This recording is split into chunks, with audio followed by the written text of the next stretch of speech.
Good morning, ma'am. My name is Mark Napal Makasot. Today I will try to discuss trigonometric function. So, kuman try na to pag-solve ang solving right triangles kini ang given. Sa kini na given, hanapon nato ang missing acute angles dari ang given gini. Kining kuan 12 amo niya to adjacent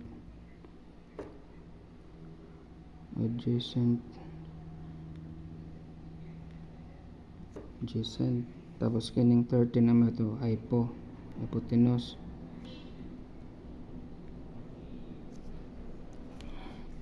Ang kini na kuha ning cos theta may ito i-try paghanap, tapos sunod kay kini ang value ng e. Much better pag kini mato hanapon, much better kung remember na to ang mnemonics na so katuwa. So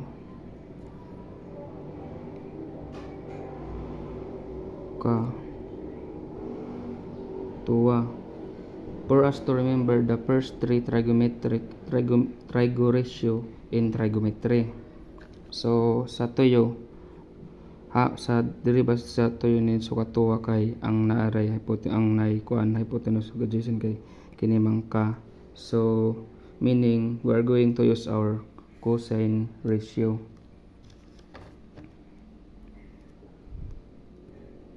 Cos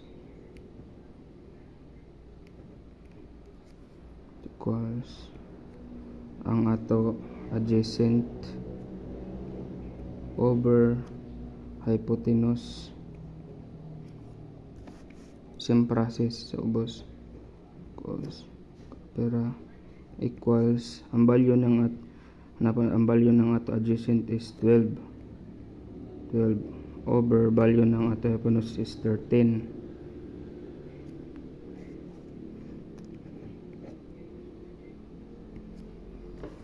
Dire sa calculator para makuha nato ang kuan ini, dire sa kuan sa shape, tapos cos value is 12, input na 12 over 13.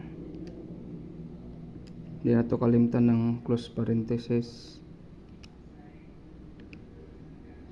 equals kini man mo gawas, no, pero ang ato gihanap kay kuan man, so pinduton nato ni kaya ato pinduton dari ang mugawas 22 degrees 37 means kuan, pero ang ato ra kuan dire taman sa 37 type 22 degrees 37 minutes. So ang ato na sa sunod hanapon is ang value ng e.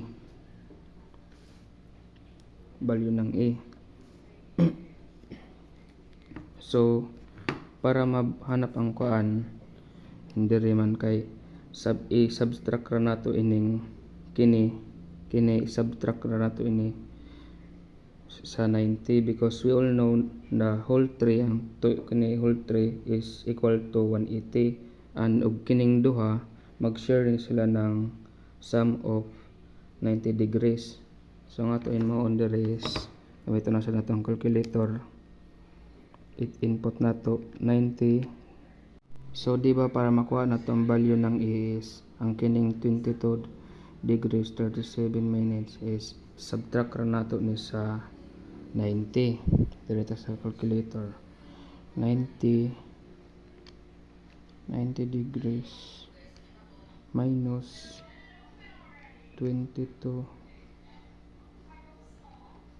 tapos 37 man dito 7. Kini ang answer, kini amo niya yung value sa inato, pero dito tama to kaon.